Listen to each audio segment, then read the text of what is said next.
segment of the conference, and we're starting right away with two presenters.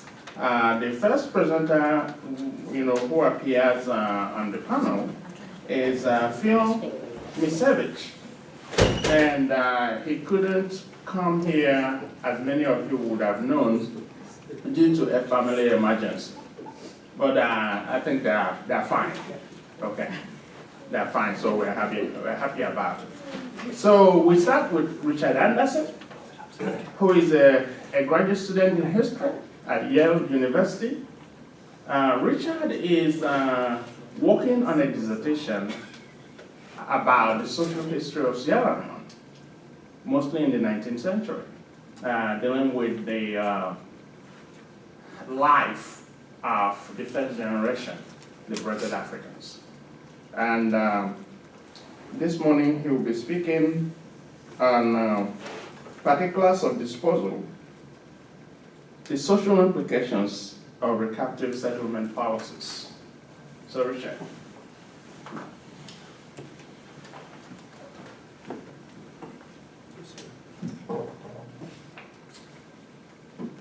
So, thank you. First, I'd like to extend my thanks to Alex for asking me to participate, and also to extend my gratitude to David Elvis, Paula Chance, Phil Misevich, Olatunji Ojo, Daniel Dominguez de Silvas, Nafis Khan, as well as Nwokeji, who brought me into the African Origins Project after they had already undertaken a substantial amount of work. And this research builds upon the Origins dataset and hopefully only furthers its potential value. So this paper is a convergence of two preliminary tasks, both of which Professor Eltis and Nwokeji touched upon in yesterday's keynote. First is to trace the origin of liberated Africans from their homelands in the interiors of West and Central Africa, employing the uniquely rich documentation of the liberated African registers. The second is to give some sense of how liberated Africans were settled within the colony of Sierra Leone. No attempt has been made systematically to trace the subsequent fate of the 99,000 Africans liberated by the British Navy at Freetown. Doing so allows us to answer the questions of how liberated Africans really were by assessing the numbers entered into apprenticeship, the numbers settled on agricultural plots, and the numbers sent to fight and serve elsewhere in the British Empire. Doing so also allows us to draw connections not only between homeland and diaspora, but homeland and particular settlements, villages, and even streets within Sierra Leone.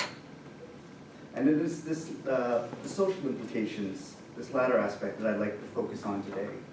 Origins are obviously an important aspect of studying diasporic societies, but an equally important but often less traceable aspect is the settlement of Africans of various backgrounds within diasporic settings. Recent studies of the African diaspora have argued that the numerical prevalence of certain ethnic groups is not in itself a strong indicator or guide to the possibilities and processes of cultural continuities and change. Equally important to cultural dynamics and ethnic identification is the structural continuity of social patterns, proximity, and marriage. So here, the liberated African registers held in the Sierra Leone National Archives afford unique comparative insights. That's because for most of its existence, the liberated African Department in Freetown recorded with varying degrees of detail what it termed particulars of disposal, or simply disposal of liberated Africans, and it provides a unique record of settlement within the colony. So looking at the Origins dataset contains the names of almost 82,000 Africans landed from slave ships at Freetown between 1808 and 1848. Basically a transcription of what you see on the left side of this page. So I've augmented the Origins dataset by including the disposal column, which you can see on the far right-hand column in the Sierra Leone National Archives. And so as the African Origins Project develops, it will be possible to link individual names with a point of origin in Western Central Africa and a point of settlement in Sierra Leone. And as the project's only now in its preliminary stages, I'm going to be drawing upon specific ports or regions of embarkation and, when possible, making tentative ethno-linguistic associations identified by the Origins Project thus far. So in total,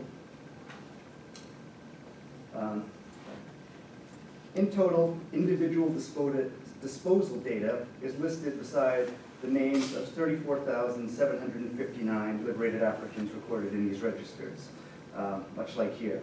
For example, this register from 1828 documents 77 Africans landed from the Rio-bound Josephine in 1828. Beyond this, several volumes lacking this individual information do provide a recapitulation where a particular ship's captives were set, often broken down by age and gender. Some recapitulations list men, women, boys, and girls, while others simply state males and females. So recapitulation data allows further 11,000 recaptives to be traced within the colony. In these instances, it is impossible to say where specific individuals were sent, though it is possible to discern where a certain number of liberated Africans from a particular vessel went. Thus, while these recapitulations do not allow us to tie individual names to particular places, they do allow us to answer the related question of how many shiploads of captives comprised a single settlement within Sierra Leone. So in total, settlement data exists for 48,788 liberated Africans. And this chart basically compares the number landed, the blue line, as based on the latest data in the Voyages database, the number registered, that is the number of individual names that exist in the Origins data set, and the number for which we have some record of where they were settled within the colony. So the details of settlement records varies markedly over time. Many of the earliest registers simply state that liberated Africans were settled in the colony, making it necessary to rely upon other sources. More problematic are the significant periods in which no information was recorded or for which records are no longer extant.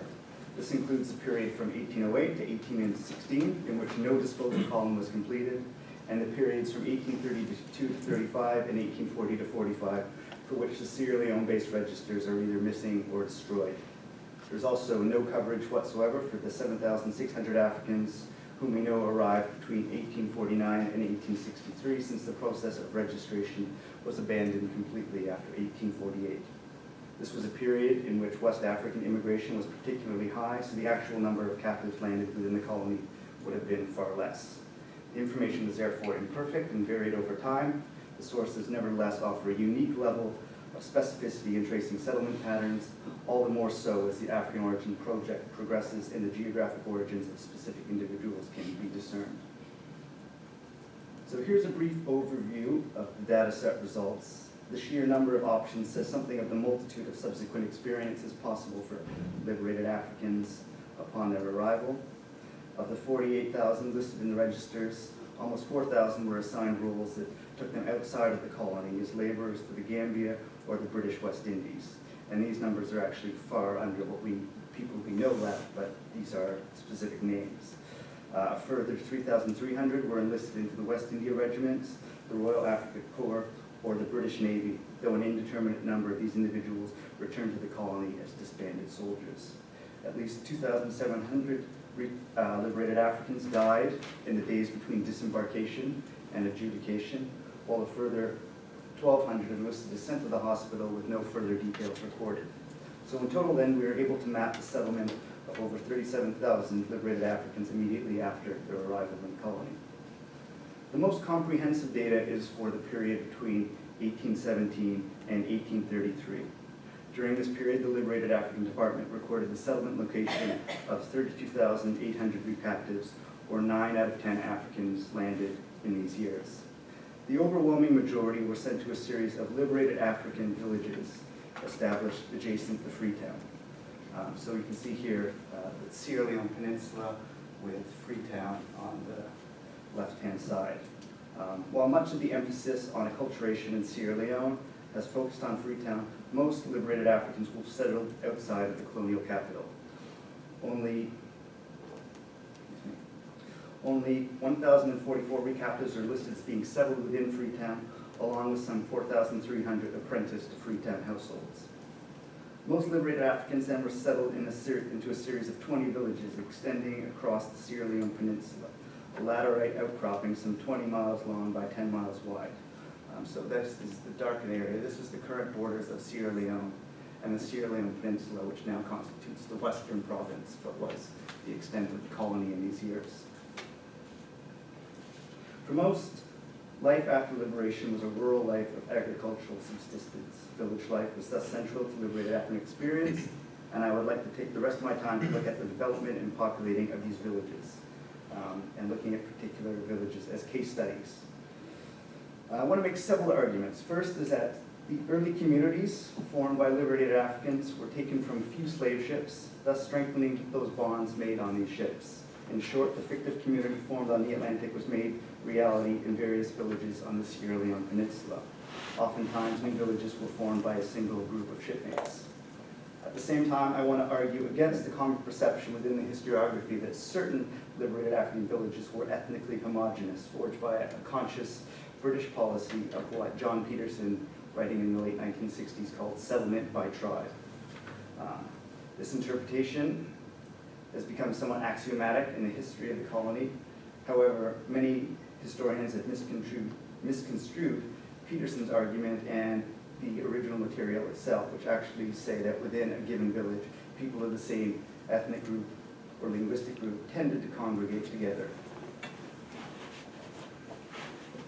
So the settlement of liberated Africans in these agricultural villages across the peninsula and in behind Freetown began soon after their first arrival in 1808.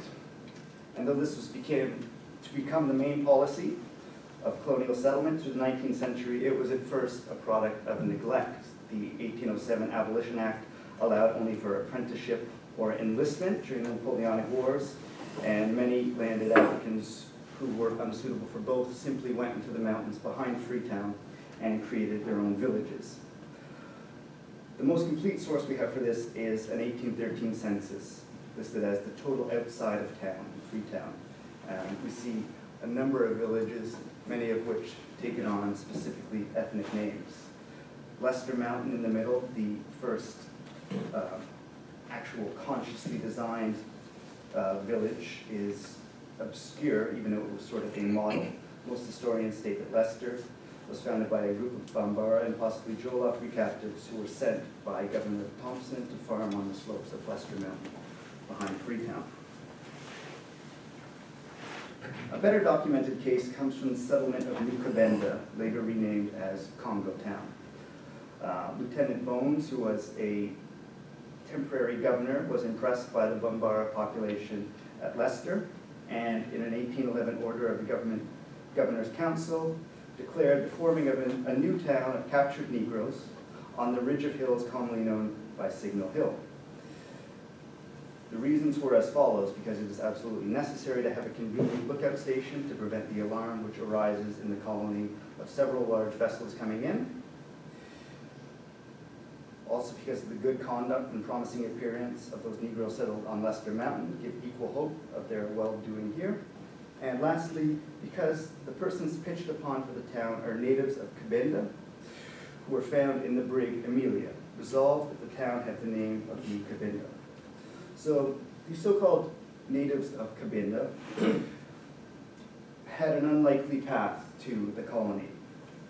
The Amelia departed the port of Cabinda, north of the Congo River estuary, on January 1st, 1811, with 275 slaves destined for Havana. After 20 days at sea, the slaves on board rebelled and took command of the ship in the mid-Atlantic. A slave of the captain, named Jack White, who had traveled with the vessel from Charleston, fomented the rebellion. White showed the scars on his back and warned the captives of a future of flogging and whipping that lay ahead of them. Soon after, White orchestrated a morning uprising, opening the hatches while the unchained slaves below deck shouted his name. Outnumbered and with few weapons, the ship's crew were spared their lives. 9 of the crew, including the captain, sailed away in a small boat. 4 others were detained to guide the vessel. Weeks later, the Amelia was spotted by a British merchant vessel at Cape Mount, off present-day Liberia, and escorted to Freetown Harbor on May 11th. Only 85 had survived the 143-day voyage, many dying of starvation and relying on a meager diet of farina and little water. New Cabinda was thus founded by a single vessel of captives who conspired to forcibly claim their freedom and endure a journey from which only a minority survived. Thus, individuals who had undergone a shared experience of many thousands of miles saw their communities on board the slave ship turn into reality. So the Amelia case foreshadowed the experience of many liberated Africans, with those from the same ship often being sailed together, though not always after voyages as harrowing as that of the Amelia. At the same time, some of these early villages were supplanted by the late 1810s by larger villages comprised of captives from multiple ships. This was very much the design of Charles McCarthy, the longest-serving governor of 19th century Sierra Leone.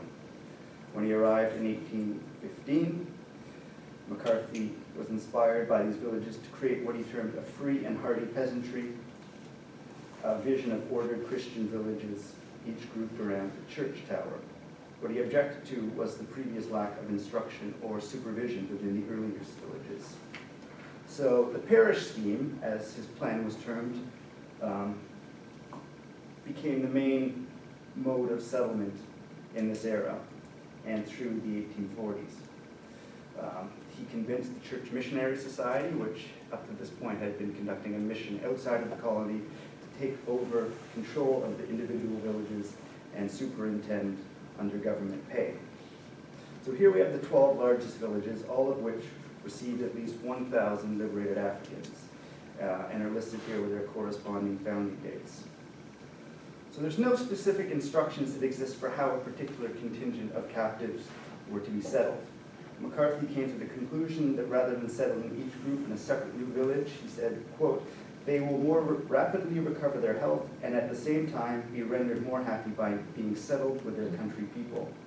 McCarthy directed the Liberated African Department that the most recently landed recaptives were, quote, "to be divided among the houses of the best conducted persons of their own country in the villages, who it is hoped will feel a pleasure in instructing them in our language and the habits of civilized life," unquote. So these and similar statements regarding settlement with country people have informed much of the scholarship on these liberated African villages. The common perception within the historiography on Sierra Leone is that certain ethnic groups congregated in certain villages.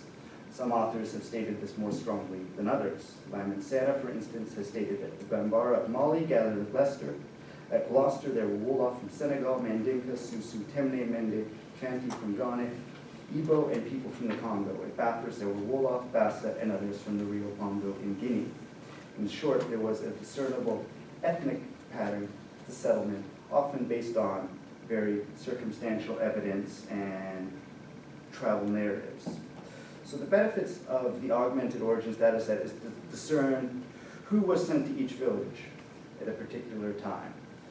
So we might look at one particular village of Bathurst in the mountains behind Freetown, which despite being a small village was the first place of settlement for two of the best known liberated Africans, Samuel Crawford, who was later to become Bishop of Nigeria, and James Covey, who was later to enlist in the Royal Navy and was to become the chief interpreter in the Amistad case. So what we can see from Bathurst is that Crawford, who went to the transatlantic slave trade through Lagos, would have been in the company of many people who had gone through a similar path, as would James Covey, who had entered in Galenas in the south of what's now the country of Sierra Leone. And this data exists for most of the villages within the peninsula. And it shows that most villages were comprised of people from between 40 and 60 different ships, settled over 3 decades of intense arrivals. However, arrivals of large numbers of captives from one vessel can considerably change the demographic profile of a particular village. So, the German missionary, W.A.B. Johnson, commonly recorded in his journals the arrivals of new shipmates to the liberated African village at Regent. In 1821, Johnson was notified by the Liberated African Department that the slave ship Anna Maria, captured at Bonny, lay in Freetown Harbor with 238 Africans on board who were to be sent to Regent. So the Anna Maria is a unique case insofar as one of the few vessels where the Liberated African Department recorded the country of origin for those on board, listing 77% as Igbo. In Regent, they were meeting a population that was unique insofar it was the only major village where captives from the Bight of Biafra outnumbered those from the Bight of Benin. So, in his diary, Johnson wrote of the arrival of the Anna Maria captives that, quote, "As soon as we came in sight, all the people came out of their houses towards the road to meet us. That with loud acclamation, when they beheld new people weak and faint, they caught hold of them, carried them, led them up towards my house. After they lay exhausted on the ground, many of our people recognized their friends and relatives, and there was a general cry, 'My brother, my countryman, he lived in the same town.'" So in the case of Regent and Bathurst, we see the possibility of tracing ethno-linguistic compositions of particular villages.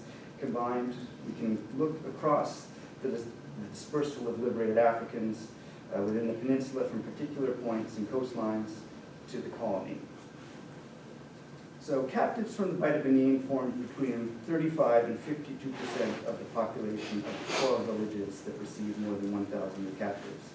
Captives from the Bight of Biafra represented between 21% and, in the case of Regent, 52% of the population.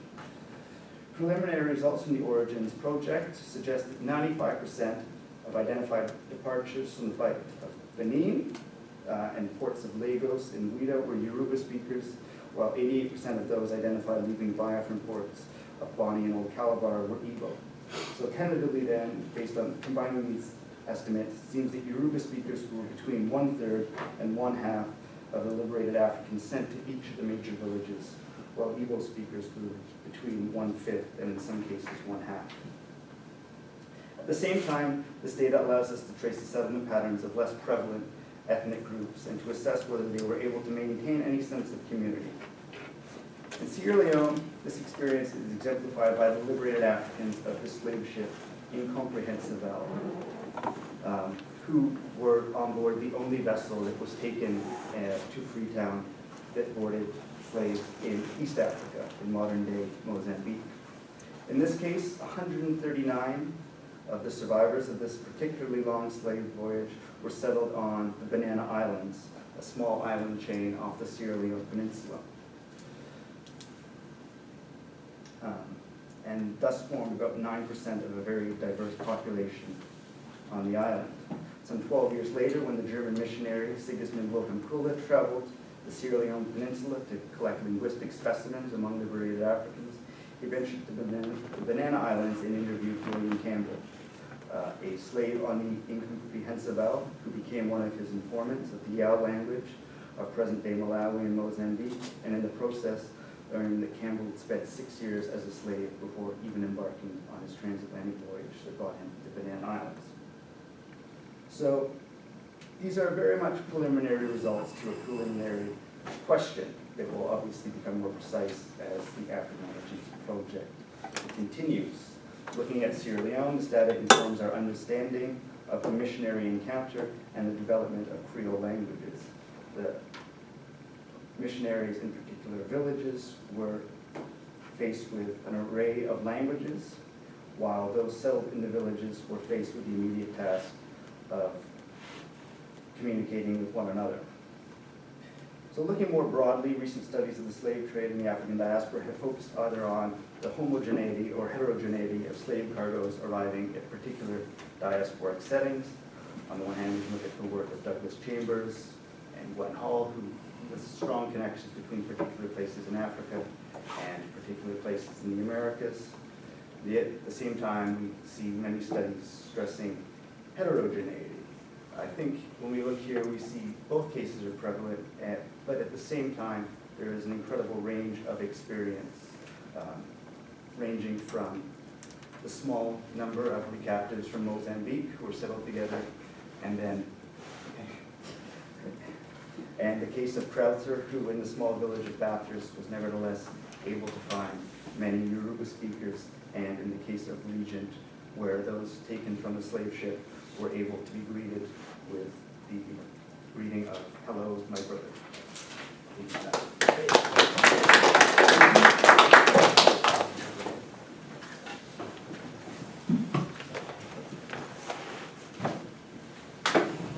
Thank you very much, Richard. And the next presenter is Olatunji.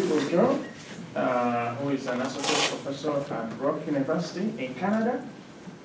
And Tunji has published extensively essays on the slave trade in Africa and also the African diaspora. He will be talking this morning. His topic is Manuelita. That's yes, Manuelita, a slave ship in Yoruba history. Thank you.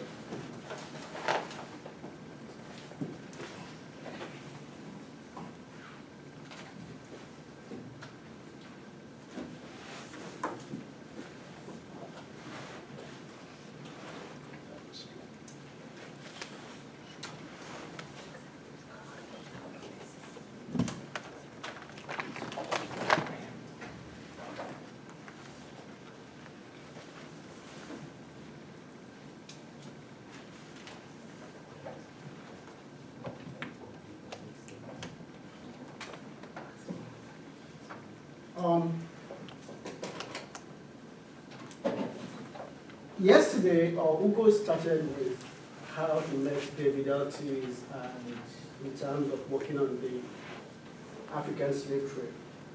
And I think in many ways, my own experience with the database also began in a very similar fashion. 10 years ago, I got an email from David. Then he was working on an essay dealing with the Atlantic slave trade and the so-called Yoruba factor in the trade. And he asked me a question in the email of a particular group called the Chumacho. And that was the first time I heard that name, even though the name sort of suggests Yoruba. And given the way the name sounds, I sort of suggested that it could be Ikumesho. Death has taken the strong group. But again, it was just based on the way the name sounds to me. So that was what I told him in the email. 5 months or so later, I had a change of mind. Too bad his paper has gone into publication, so so the mistake sort of got into the published version. But then I began to think about this particular name and what it tells us of Yoruba history. And I think that's how I got into this project. And I'm going to explain more about this. On June 17, 1833, a Spanish Uruguay slave ship called Manuelita, voyage ID 1298, left the port of Havana for Africa. Nothing was heard again about this vessel for another 4 months or so. And that was on October 30, 1833, when the vessel left Lagos with 523 slaves on board. And the middle passage was pretty fast, 42 days. 487 slaves landed because 36 or so died because of the middle passage. We know more about this particular vessel because it was captured by the British Navy, and we've heard yesterday in terms of the works of the Court of Mixed Commission in Havana. By the time the court proceedings was over, 477 slaves were basically taken off and free, and all listed the name of their country or nation as Ichumato. The question is, when you go to Nigeria today, no such name exists. And it's just difficult to find out where this group comes from. But also working off the African origins database, what you do find is all of these 477 names, close to 90% at least were identifiable Yoruba names. There were only like 6 Muslims, or 4 of which, given the rendition of the names, again, sounds very Yoruba. It might not be, but it sounds Yoruba. So one of my working assumptions for this essay is to locate where these guys come from in Yoruba land, who they were, and what circumstances put them on board this vessel. The reason why this particular verse is of interest to me, and I guess to others, is perhaps in the course of the slave trade, it's so rare to have such a huge number of slaves like this, 477, with all coming from the same place, or virtually to the last person coming from the same place. And the names, again, like I said, identifiable that could be traced to specific parts of Nigeria. So what I want to do is drawing on the African Origins Database and 19th century published secondary, contemporary, or near-contemporary sources, supplemented by oral traditions, as well as my own foray, like this last summer, I sort of actually traveled through these parts of Nigeria, trying to basically put myself back in the 1830s and see what could have gone wrong or what really happened in this region. So one of the goals of the paper is to narrow the search for this group, in Chumacho, into specific parts of the Yoruba land. But also the paper will complicate some of our established findings on the nature of African identities, in particular given what we now know in terms of the discourse on shipboard or shipmate bonding, that in many cases, people sort of see shipmate bonding as people sharing the same experiences, perhaps coming from different territories, countries, nations, or villages, but because they share common experience of enslavement, because they traveled on the same boat, but also yesterday we heard that perhaps they settled in the same port city in the Americas, or possibly served under the same masters, they did form of fictive kingship. For this particular vessel, I'm suggesting that beyond the common experience of enslavement, beyond simply traveling together on the same boat, that indeed it's very likely that many people on this boat shared at the same time familiar ties, brothers and sisters, possibly husbands and wives, perhaps fathers and their kids.